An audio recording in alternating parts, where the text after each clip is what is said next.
시편 10장의 1절부터 18절입니다. 여호와여, 어찌하여 멀리 서시며 어찌하여 환난 때에 숨으시나이까. 악한 자가 교만하여 가련한 자를 심히 압박하오니 그들이 자기가 베푼 깨에 빠지게 하소서. 악인은 그의 마음의 욕심을 자랑하며 탐욕을 부리는 자는 여호와를 배반하여 멸시하나이다. 악인은 그의 교만한 얼굴로 말하기를 여호와께서 이를 감찰하지 아니하신다 하며 그의 모든 사단에 하나님이 없다 하나이다. 그의 길은 언제든지 견고하고 주의 심판은 높아서 그에게 미치지 못하오니 그는 그의 모든 대적들을 멸시하며 그의 마음에 이르기를 나는 흔들리지 아니하며 되도록 환난을 당하지 아니하리라 하나이다. 그의 입에는 저주와 거짓과 포악이 충만하여 그의 혀 밑에는 잔해와 제약이 있나이다.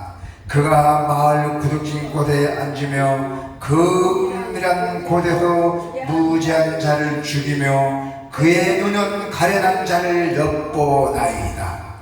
사자가 자기의 굴에 엎드림 같이 그가 은밀한 곳에 엎드려 가련한 자를 잡으려고 기다리며 자기 구물을 끌어당겨 가련한 자를 잡나이다.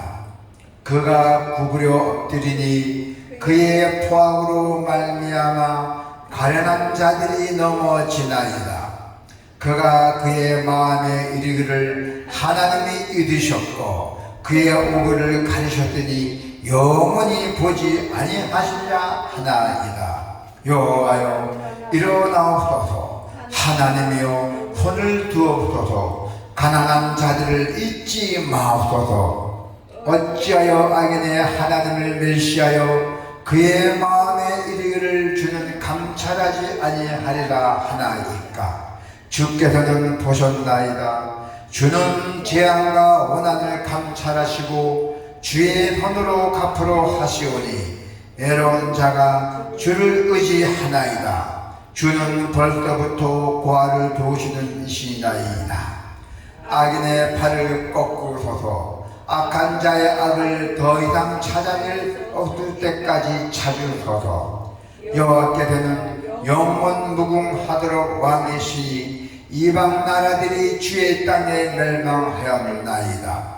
여호와여, 주는 겸손한 자의 손을 들으셨사오니 그들의 마음을 준비하시며 길을 귀로 들으시고 고아와 압제당하는 자를 위하여 심판하사 세상에 속한 자가 다시는 위협하지 못하게 하시리이다. 아멘.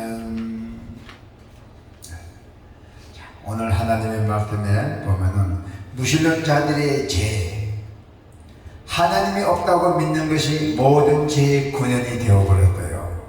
자, 오늘 이 시편의 저자는 악인들의 행위를 감찰하고 또 하나님께 그들의 악행에 보복해 달라고 기도로 간구합니다. 그는 하나님의 존재를 부인하며 교만하게 행하는 악인들의 모든 행위를 구체적으로 나열하며 이 세상의 고통이 바로 불신과 불경건의 산물이라고 고발하고 있습니다. 오늘 이 시편 저자가 말하는 무신론 자들의 악행을 자세히 살펴보기로 합시다. 욕심을 쫓아 살아간다고 했습니다. 악인의 중심에는 하나님은 없고 자기 자만이 존재한다고 합니다. 그래서 하나님이 자신들의 행동이나 그 결정을 감찰하시지 않는다고 생각하기 때문에 그 마음에서 일어나는 욕심을 거스리지도 않다는 것이죠.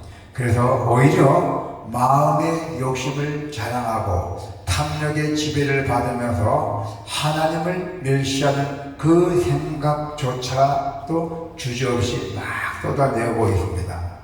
그들은 욕심을 채우기 위해서라면 다른 사람들을 짓밟거나 또 연약한 자들을 억압하는 일들을 아주 거침없이 선택할 자들입니다. 그렇게 행동한다는 것이죠. 그래서 이런 사람들은 세상에서 성공한 사람으로 인정받기도 하고 또한 사람들이 부러워하는 이치에 오르기도 합니다. 이렇게 자기 욕심대로 살아가는 태도는 마음에는 하나님을 두지 않는 악인의 특징이에요. 그런데 하나님을 믿는다고 고백하는 사람들 중에는 이러한 무신론자들이 있다고 합니다. 그들은 입으로는 하나님을 인정하며 또 간절한 언어로 기도도 드리고 또 예배도 아주 성실하게 참여한다는 것입니다. 그러나 일상에서는 하나님의 뜻과 상관없이 자신의 욕심을 채우기 위해서 살아간다는 것이죠. 믿음의 고백과 상관없이 탐욕에 이끌어 살아가는 것은 자신의 실제로는 바로 무신론자임을 드러내는 셈입니다. 자, 로마서 12장 1절에 보니까 그러므로 형제들아 내가 하나님의 모든 자비하심으로 너희를 권하노니 너희의 몸을 하나님이 기뻐하시는 거룩한 산제자로 드리라. 이는 너희의 드릴 영적 예배니라 했어요. 하나님은 우리의 존재의 삶, 우리가 지금 세상에 살아가는 존재의 삶, 그리고 전체가 하나님께 드리는 그 거룩한 산제물이 되기를 원하고 계셔요. 하나님께서는 여러분들이 아주 거룩한 산제물로 제사가 기도한다는 것이 아주 하나님이 원하고 계신다는 것이에요. 그리고 또 헌신하고 충성하는 것이 바로 영적 예배입니다. 그리고 올바른 예배, 즉 하나님의 뜻에 합당한 예배를 말하는 것이죠. 이 영적 예배라는 것이요. 따라서 가정과 일터의 교회에서 하나님의 뜻을 헤아리고 또 그 뜻에 따라 욕심을 물려줘야 한다는 것입니다. 그 뜻에 따라서 우리가 이웃에 대한 사랑과 섬김을 실천하고 있잖아요. 실천해야 됩니다. 안 하면 안 되죠. 우리는 이웃에 대한 사랑과 섬김을 잘 실천해야 돼요. 그게 봉사정신이에요. 그게 하나님이 바라는 것이에요. 하나님이 기뻐하시는 것이에요. 이 봉사정신이. 그리고 또 그것이 하나님의 백성으로서 우리가 최고의 인생에 살아가는 삶이에요. 하나님 백성으로서 봉사한다는 것이. 그리고 또 뭡니까? 악인은 교만한 생각을 자랑하고 다녀요. 자기가 잘했던 그런 교만한 생각을 자랑하고 다닌다 합니다. 악인들의 또 다른 특징은 바로 교만이에요. 아주 교만입니다. 그들은 자신이 이루어놓은 성취에 만족하며 그 안에서 영원히 안전할 것을 착각하고 있어요. 악인들은 다 둘러싸놓고 아주 안전할 것이라고 착각하고 살아간다는 것이죠.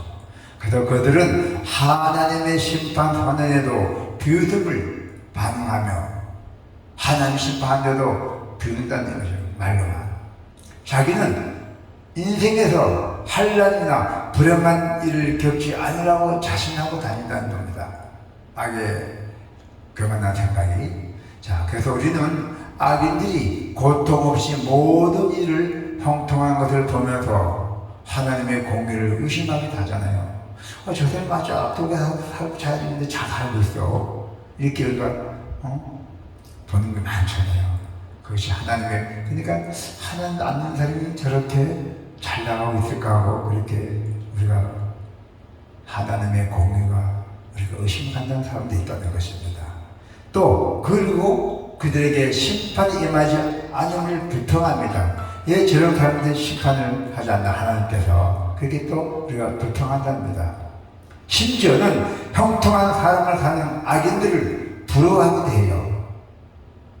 형통한 삶을 사는 악인들을 저기 잘 사니까 우리가 부러워하기도 한다는 것이죠. 그들처럼 우리 인생이 안전하다고 평탄하기를 원하여요. 그러나 인생에 어떠한 고난도 없는 것은 축복이 아니라 저주입니다. 저주. 고난 없이는 아니에요. 축복이 아니라 저주의 가능성이 더 커요. 예. 우리는 고난을 통해서 교만이나 그 교만에서도 벗어나고 하나님을 찾는 은혜를 얻기 때문이에요. 우리는. 그래서 하나님이 악인을 아무런 고통 없이 내버려 두는 것 자체도 하나님의 심판이에요. 정하신 때가 되면은 교만한 자들에게 철저한 징벌을 내릴 것이라고 분명히 하나님께서 말하고 있습니다. 그리고 그들에게 고난당하고 억압당했던 그 겸손한 자들을 높이실 겁니다. 여러분들 높으신 적 있어요? 그러므로 교만한 자들이 함부로 쏟아내는 저주와 거짓 그리고 포악한 말에 절대로 흔들려서는 안 된다는 것입니다. 사탄의 유혹에 빠져서는 안 된다는 것이죠. 무엇보다도 우리의 생각과 마음이 하나님을 의지하는 데서 떠나 교만해지지 않도록 우리는 꼭 명심하고 경계하고 세상을 살아가야 돼요. 정직한 기도로 교만이라는 악행과 싸웠던 것처럼 기도의 자리에서 겸손히 하나님을 우리가 의지하면서 신실하고 거룩하게 살기 위해서 맹렬하게 우리가 악인들하고 싸우셔야 돼요. 우리 마음이 하나님을 떠나면 어느새 욕심과 교만이 그 자리를 또 차지하게 돼요. 우리 마음에 하나님 떠나게 된다면 우리 마음이 그런 악으로 우리가 행하지 않도록 우리는 계속 말씀과 기도로 우리 영혼을 우리가 자꾸 충족시키고 우리가 경성해야 돼요. 우리 영혼을.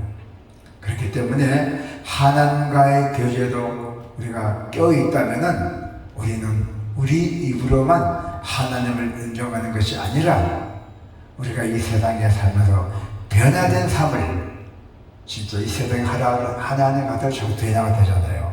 변화된 삶을 통해서 우리가 하나님을 향한 믿음을 더욱더 우리가 낼 수 있도록 여러분에게 축원드립니다. 아멘.